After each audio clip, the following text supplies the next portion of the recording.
Hello everyone, welcome to my YouTube channel. हम लोग पढ़ रहे हैं क्लास 3 हिंदी की पुस्तक। इससे पहले की क्लास में हम लोगों ने पढ़ा था जगदीश चंद्र बसु के बारे में, जो कि एक जीवनी थी। आज हम लोग पढ़ने जा रहे हैं मैडम क्यूरी के बारे में। यह भी एक जीवनी है, तो चलिए इसे पढ़ना शुरू करते हैं। यह पाठ एक ऐसी महिला से संबंधित है जिसने परिश्रम, लगन और इच्छा शक्ति के बल पर अपने सपने को साकार किया, यानी पूरा किया। यह महिला थी रेडियम की आविष्कार करने वाली मैडम क्यूरी। यह पहली और एकमात्र महिला वैज्ञानिक हैं जिन्हें 2 बार नोबेल पुरस्कार मिला। कैंसर के रोगियों के लिए इनकी खोज वरदान साबित हुई है। बच्चों, क्या तुम जानते हो रेडियम की खोज किसने की? Madam Curie. हाँ, यही महिला थी रेडियम की खोज करने वाली।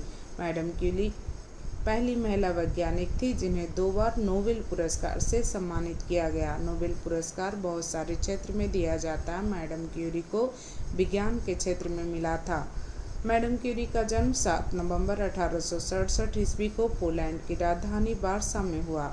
उनका बचपन का नाम मारिया स्क्लोदोवास्का था। पियरे क्यूरी नामक वैज्ञानिक से विवाह कर लेने के बाद वे मैडम क्यूरी के नाम से प्रसिद्ध हुईं। मैरी क्यूरी बचपन से ही पढ़ने लिखने में रुचि लेती थी।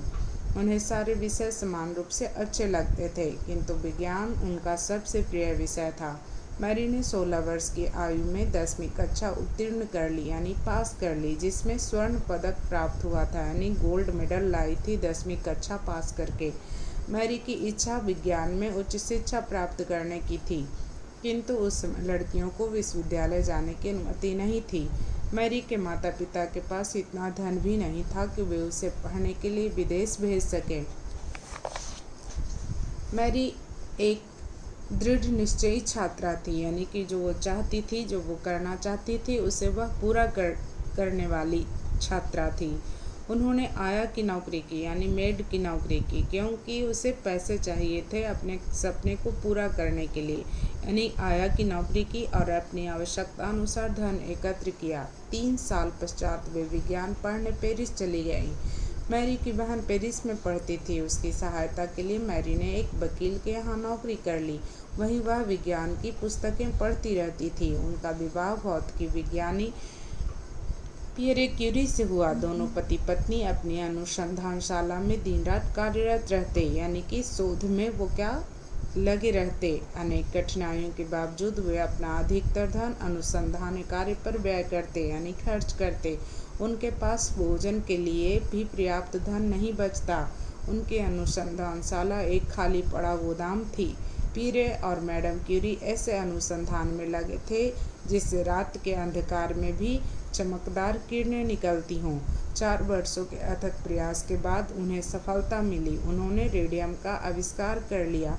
कैसे अनुसंधान में लगे हुए थे? ऐसे अनुसंधान में लगे हुए थे जो रात के अंधकार में भी क्या करे, चमकदार किरणें निकाले। 4 वर्ष के बाद उन्होंने किसका आविष्कार किया? रेडियम का। रेडियम से क्या निकलता है? रात के अंधेरे में भी चमकदार किरणें निकलती है। इस आविष्कार से सारा संसार चकित रह गया। रेडियम के आविष्कार के लिए सन 1903 में पियरे और मैडम क्यूरी दोनों को संयुक्त रूप से भौतिक विज्ञान में नोबेल पुरस्कार मिला, यानी संयुक्त रूप से नोबेल पाने वाले एकमात्र पति पत्नी थे ये दोनों। नोबेल पुरस्कार प्राप्त होने के 3 साल बाद पियरे का एक दुर्घटना में देहांत हो गया, यानी मृत्यु हो गई। किनकी? पियरे की, जो कि मैडम क्यूरी के हस्बैंड थे, यानी पति थे। इस दुर्घटना से मैडम क्यूरी को बहुत बड़ा आघात पहुंचा, यानी दुख हुआ, ठेस पहुंची, परंतु वे अनुसंधान कार्य में लगी रही। 1911 में उन्हें दोबारा नोबेल पुरस्कार से सम्मानित किया गया। पहली बार 1903 में और फिर 1911 में। दीन दुखियों के दुखों को देखकर मैडम क्यूरी का हृदय पिघल जाता था। प्रथम विश्व युद्ध में उन्होंने चिकित्सा का प्रबंध स्वयं किया। प्रथम विश्व युद्ध 1914 में हुआ था।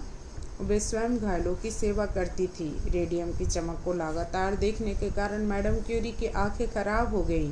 उनका स्वास्थ्य भी दिन पर दिन गिरने लगा। आज रेडियम की सहायता से कैंसर का सफल उपचार किया जाता है, किंतु यह भाग्य की विडंबना, यानी दुर्भाग्य ही है कि रेडियम का आविष्कार करने वाले करने वाली मैडम क्यूरी की मृत्यु 4 जुलाई 1934 को कैंसर से ही हुई। संसार में उनका नाम अमर रहेगा। यानी मैडम दुर्भाग्य इसलिए, विडंबना इसलिए क्योंकि रेडियम की खोज मैडम क्यूरी की और रेडियम कैंसर के सफल उपचार के लिए इसका प्रयोग किया जाता है। जिस चीज़ की खोज मैडम क्यूरी ने की, जिनकी खोज वरदान साबित हुई, वहीं उसी कैंसर से क्या हुई, मैडम क्यूरी की मृत्यु हुई। क्योंकि रेडियम की खोज किसके लिए वरदान साबित हुई थी? कैंसर के रोगियों के लिए। लेकिन मैडम क्यूरी की मृत्यु किससे ही हुई? कैंसर से ही हुई। तो इसीलिए ये विडंबना है, दुर्भाग्य है, ऐसा कहा जा सकता है। जीवन मूल्य इस कहानी का क्या है? हर सपने को कठिन परिश्रम और इच्छा शक्ति के बल पर साकार किया जा सकता है, पूरा किया जा सकता है। तो आप लोगों को कैसी लगी मैडम क्यूरी की कहानी बताइएगा। Thank you.